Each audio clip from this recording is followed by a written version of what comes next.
Kabar heboh kembali hadir di Timur Tengah. Terjadi lempar-lemparan rudal balistik antara kedua negara yang sudah kita kenal memang tidak pernah akur di beberapa tahun kebelakang. Iran mengirimkan rudal ke Israel dan ini benar-benar sesuatu yang menggemparkan dunia. Ratusan rudal balistik ditembakkan sama Iran untuk Israel. Beberapa ada yang berhasil diantisipasi, beberapa ada yang kena. Dan ini diperkirakan akan menjadi malapetaka. Malapetaka buat dunia. Karena kenapa? Karena ini bisa menjadi eskalasi yang lebih nambahin lagi semacam apa bilangnya ya? Kekhawatiran dan ketakutan the citizen of the world terhadap perang dunia ketiga.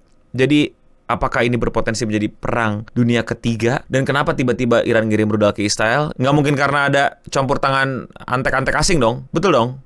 Iya dong. Gue ngomongin Israel sama Iran ya. Jadi, apa yang sebenarnya terjadi? Apakah benar bisa bikin perang dunia ketiga?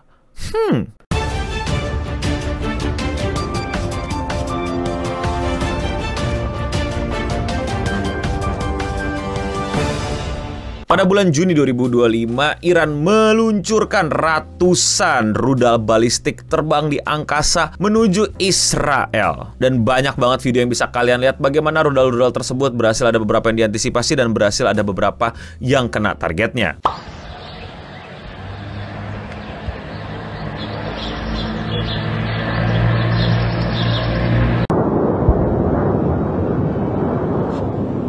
Yes, rudal-rudal drone ini ternyata berhasil menembus sistem pertahanan Israel yang dibangga-banggakan. Banyak orang tuh bilang kalau misalnya pertahanan anti rudal Israel tuh yang paling top notch lah, yang biasa disebut dengan Iron Dome dan Slingshot dan banyak banget lah. Itu adalah sistem pertahanan udara yang berusaha untuk meledakkan rudal-rudal tersebut di atas sebelum dia mengenai target. Correct me if I'm wrong, atau bisa tambahin di kolom komentar di bawah buat kalian para pencinta atau yang ngikutin beritanya atau yang update banget sama teknologi-teknologi kemiliteran. Tapi tahukah kalian bahwa ternyata Iran itu nyerang bukan karena iseng aja, bukan karena sebel sama Israel, pencet yuk gitu, rudalin yuk, enggak. That's not how it works. Apa yang dilakukan Iran itu dilabeli sebagai balasan. Jadi ada yang dilakukan sebelumnya sama Israel ke Iran sehingga Iran harus melakukan sebuah tindakan balasan atas apa yang pernah dilakukan Israel terhadap Iran. Loh, balasan apa? Apa yang terjadi? Kenapa tiba-tiba ada balasan? Serangan di 15 Juni 2025 dari Iran itu sebenarnya terjadi gara-gara Israel itu sendiri. Yang dimana sebelumnya dia melancarkan operasi yang disebut sebagai Operasi The Rising Lion.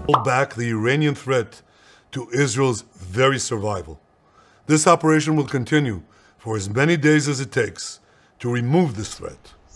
For decades, the tyrants of Tehran have brazenly, openly called for Israel's destruction. Jadi operasi militer ini dideklarasikan sama Netanyahu yang dia bilang bahwa ini adalah operasi untuk, pertama tentu saja untuk melindungi Israel, kedua untuk menekan Iran sebagai yang mengancam Israel, dan yang ketiga adalah untuk melindungi warga gitulah dari ancaman nuklir. Yes, senjata-senjata nuklir Iran yang diduga berbahaya, yang diduga akan ditembakkan ke Israel. Jadi sebelum Iran ngirim rudal di 15 Juni, Israel ngirim duluan tuh rudal dan operasi-operasi militer lainnya untuk melumpuhkan Iran. Dan Israel pun berhasil mengirimkan rudal-rudalnya dan menghancurkan titik-titik strategis dari Iran. Beberapa bangunan militer hancur dan beberapa tempat nuklir pun diduga hancur. Dan ada juga dua tokoh penting dari Iran yang berhasil dinetralisir sama Israel. Komander Hussein Salami dan Staf Major Jenderal Muhammad Bagheri. Dan ada juga beberapa ilmuwan nuklir dari Iran dan juga ratusan warga sipil. Nah, jadi gara-gara operasi Rising Lion inilah si Iran membalas dengan serangan itu. Itulah kenapa internet akhir-akhir ini kalian bisa lihat di timeline, di Twitter, di Instagram, atau mungkin di Facebook, atau berita di mana-mana kalian lihat Iran ngirimin rudal balistiknya ke Israel. Bukan karena tiba-tiba nyerang aja, tapi ada alasannya. Tapi ini bukan pertama kalinya terjadi. Beberapa bulan sebelumnya, mungkin hampir setahun ya, itu ada juga kirim-kiriman rudal dari Iran dan Israel karena balas-balasan juga. Nggak hanya 1-2 kali, tapi lumayan banyak. Dan yang paling ke-highlight itu adalah di April 2024. Iran mengirimkan lagi-lagi ratusan rudal balistiknya ke Israel karena sebelumnya Israel itu menyerang kedubes Iran di Damaskus dan menewaskan beberapa beberapa tokoh penting di sana. Maka dari itu, Iran membalasnya dengan mengirimkan rudal ke Israel di tahun 2024. Dan ke belakang-belakangnya ada lagi, dan iya, jadi ini adalah perang yang mungkin gue sendiri pun baru ngeh gitu bagaimana perang ini terjadi. Bukan perang yang dimana prajurit-prajurit militer diturunkan di daratan dan tembak-tembakan pakai M16,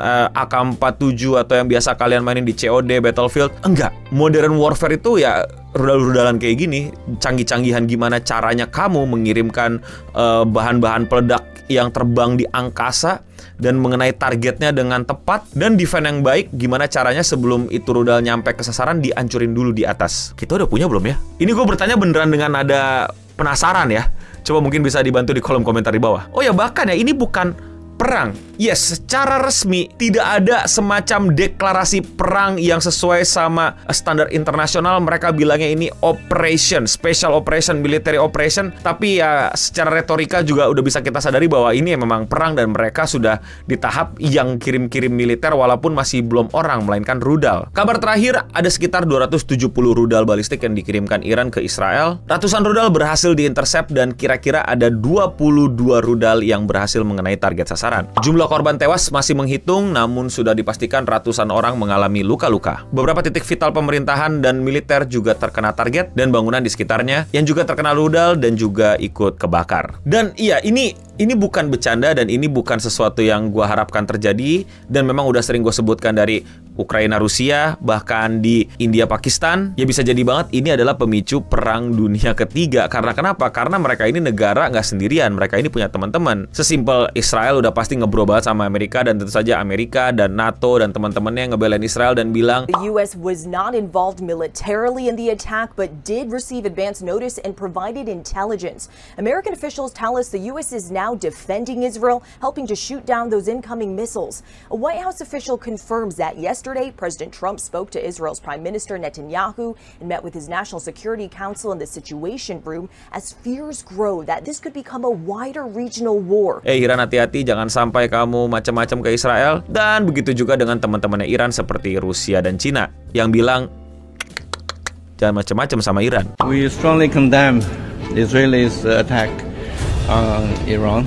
This is a violation of the Iran's sovereignty and territorial integrity, and we are particularly concerned that they are attacking nuclear facilities, which is another red line that Israel has crossed. Dan Iran sama Israel ini bukan negara proksi yang biasanya tahu kan kalian, negara kecil yang di backing sama negara besar untuk saling perang sesama negara kecil dan ada negara besar di belakangnya.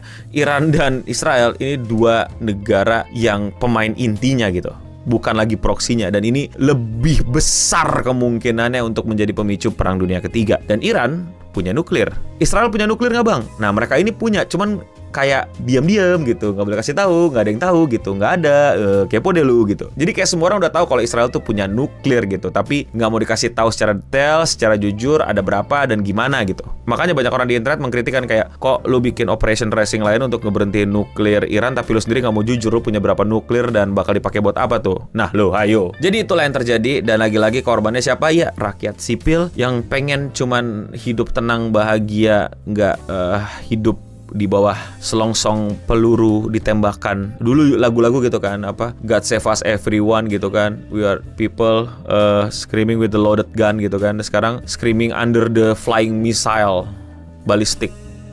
Dan tentu saja ini adalah hal yang bisa gue coverage di setidaknya sampai gue syuting lah tanggal 15. Mungkin ada update, mungkin nanti ada serangan balasan, mungkin nanti ada gencatan senjata dan lain-lain, atau mungkin ada tekanan di pihak-pihak lain yang mungkin bisa kalian bantu tambahin di kolom komentar di bawah biar bisa saling baca dan saling melengkapi. Dan tentu saja gue bisa salah, gue bisa keliru, koreksi gue, kritisi gue di kolom komentar di bawah. Tapi kalau menurut kalian bagaimana? Komen di bawah. Kalau kalian suka sama konten pembahasan apa yang terjadi di luar Indonesia kayak gini dan kalian mau support gue, lakuin dengan sesimpel klik tombol subscribe. Lu tau gak kalau gue tuh upload video sehari satu. Jadi kalau kalian masih mau dengerin obrolan gue mengenai dunia ini, silahkan ke channel gue dan klik video yang menurut kalian belum kalian tonton. Dan ya sekian seputar internet untuk episode kali ini. Kalian tahu nggak ini video terancam mungkin dolar kuning atau bahkan dolar merah, atau bahkan bisa bikin channel gue kenapa-napa. Kalau itu terjadi, kita bahasnya di live lagi aja ya. Jangan video yang kayak gini. Capek sama YouTube pak kalau ngomongin ini biru-biru nih sama hijau atau ada salah satunya gitu, dianggap bandel gue. Semoga aman deh. Dan untuk kita semua, stay clean and sound.